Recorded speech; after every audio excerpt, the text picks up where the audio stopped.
Assalamualaikum warahmatullahi wabarakatuh. Yang terhormat Bapak Dr. Usman Nur, MPD, yang kami hormati rekan-rekan pasca sarjana YIM Parepare. Pada kesempatan ini saya akan membahasakan eh, tentang penerapan aplikasi pembelajaran ADI, desain ADI, di mana eh, dalam konteks modern, aplikasi pembelajaran digital dapat sangat mendukung penerapan model EDI dengan beberapa langkah, antara lain analisis, desain, development, implementation, dan evaluation.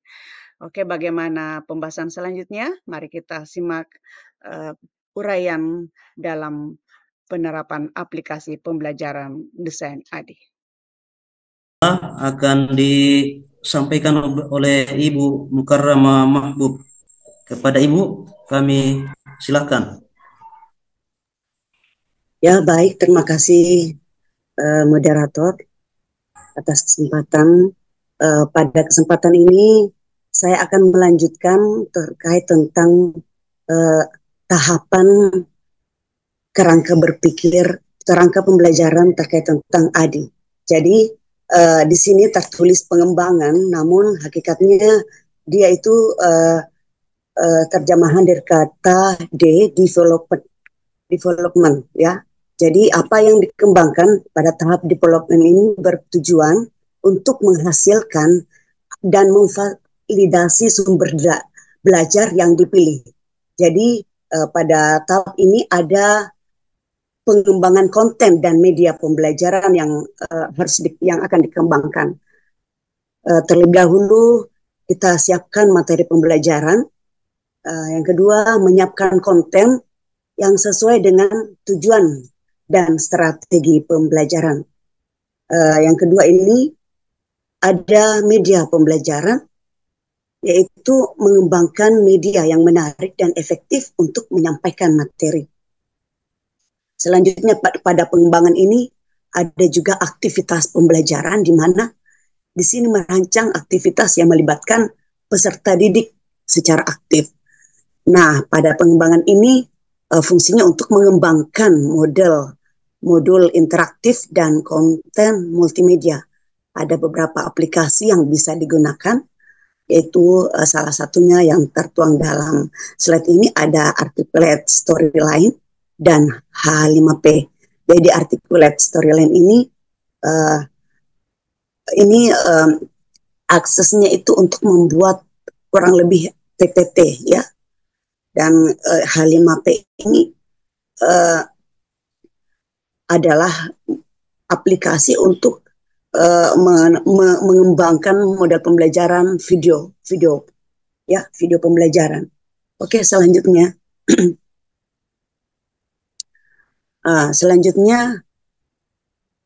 implementasi.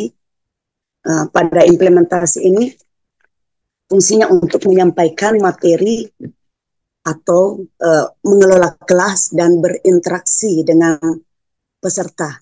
Pada tahap ini bertujuan agar guru mempersiapkan lingkungan belajar dan melibatkan siswa dengan baik dalam proses pembelajaran. Jadi pada implementasi pembelajaran ini ada beberapa yang harus dipersiapkan, ada beberapa tahap, yaitu yang pertama persiapan. Persiapan yaitu memastikan kesiapan sumber daya dan peserta didik. Jadi sumber daya di sini baik sumber daya manusia maupun sumber materi ya. Yang kedua yaitu pelaksanaan. Jadi pada tahap implementasi pembelajaran ini ada pelaksanaan. Disinilah inti dari pembelajaran, di mana kita menerapkan rancangan pembelajaran di dalam kelas. Dan pada implementasi ini ada umpan balik, ada feedback, mengumpulkan masukan dari peserta didik untuk perbaikan. Selanjutnya, slide selanjutnya.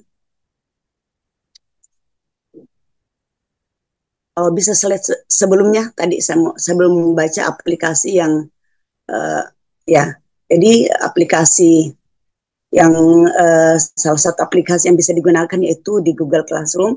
Saya yakin Bapak Ibu yang pernah atau yang sedang berprofesi sebagai guru mungkin bisa menggunakan atau mungkin pernah menggunakan aplikasi ini, aplikasi Google Classroom.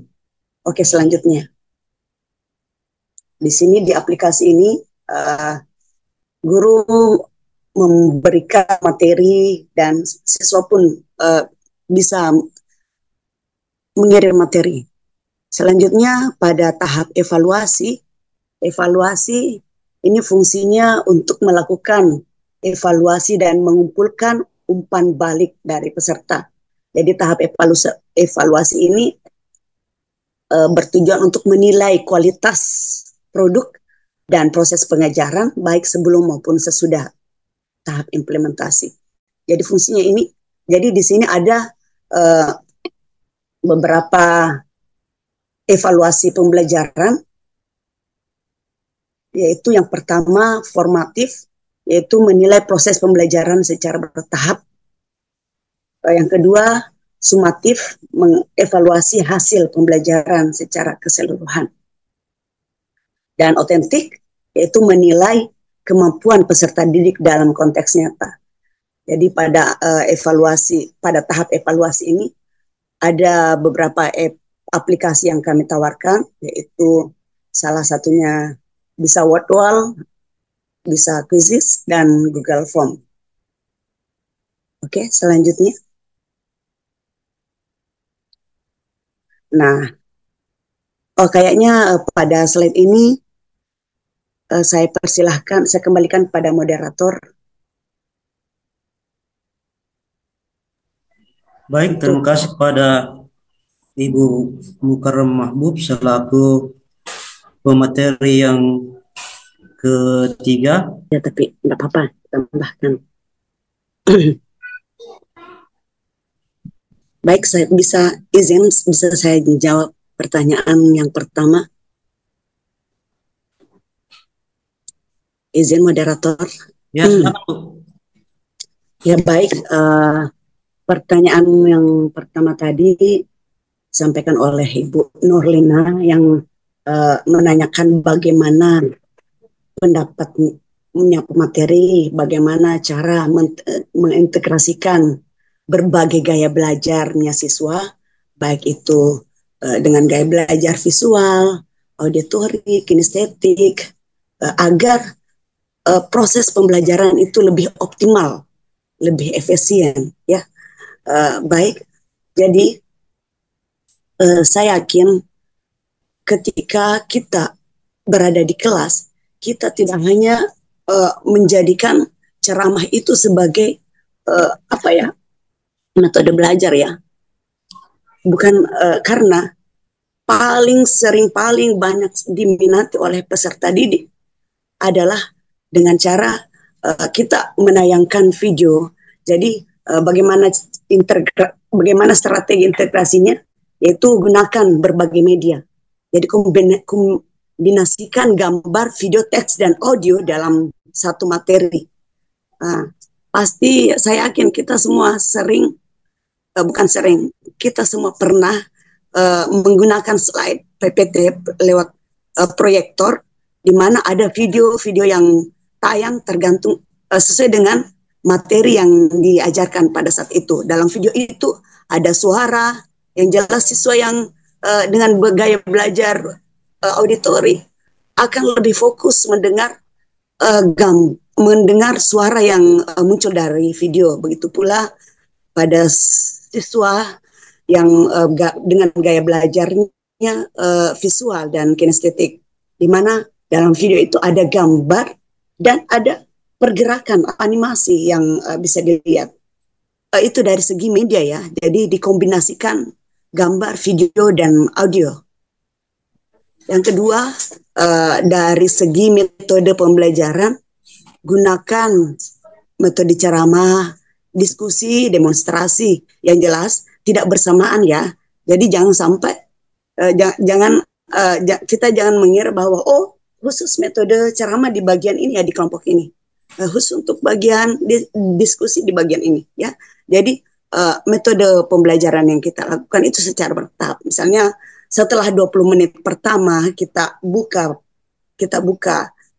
proses pembelajaran, ya kita curi perhatian mereka itu dengan metode ceramah. Setelah itu 20 menit selanjutnya menonton video, ya, dan 20 menit selanjutnya berdiskusi dan atau mendemonstrasi apa yang kita arahkan, ya. Selanjutnya libatkan siswa, ya, secara aktif. Jelas kalau kita diskusi itu mereka yang lebih aktif, ya, buat kegiatan yang menarik. Saya paling sering itu gunakan aplikasi Wordwall, aplikasi game, ya, di mana banyak sekali jenis atau tawaran yang membuat anak-anak semakin gergetan dan malah lebih semangat. Mereka kadang ketika saya menawarkan aplikasi dalam bentuk Wordwall, ada game yang dimana ada musuh yang harus dihindari hanya untuk mencari jawaban yang benar, ya. Lewat metode itu kadang anak-anak langsung bilang, ibu masih mau kapan Ki lagi mengajar. Jadi bukan cuma siswa yang dengan gaya belajar kines auditori saja yang lebih fokus dengan metode seperti itu. Ya kayaknya saya kira demikian.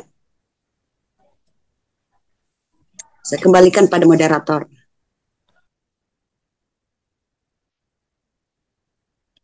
Halo moderator.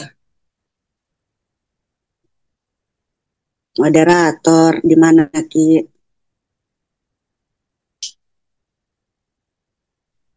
Moderator. Moderator. Mana moderator? Ambil alih saja dulu kalau tidak ada. Oke. Ya. Moderator ini. Ya. Baik. Mungkin tidak konsen juga moderatornya dengar suara. Baik, saya simpulkan bahwa model ADI adalah alat yang sangat efektif untuk merancang dan mengembangkan program pembelajaran yang sistematis dengan memanfaatkan aplikasi pembelajaran digital. Setiap tahap dalam model ADI dapat dilakukan dengan lebih efisien dan efektif. Oke, terima kasih atas segala perhatian. Saya akhiri. Wassalamualaikum warahmatullahi wabarakatuh.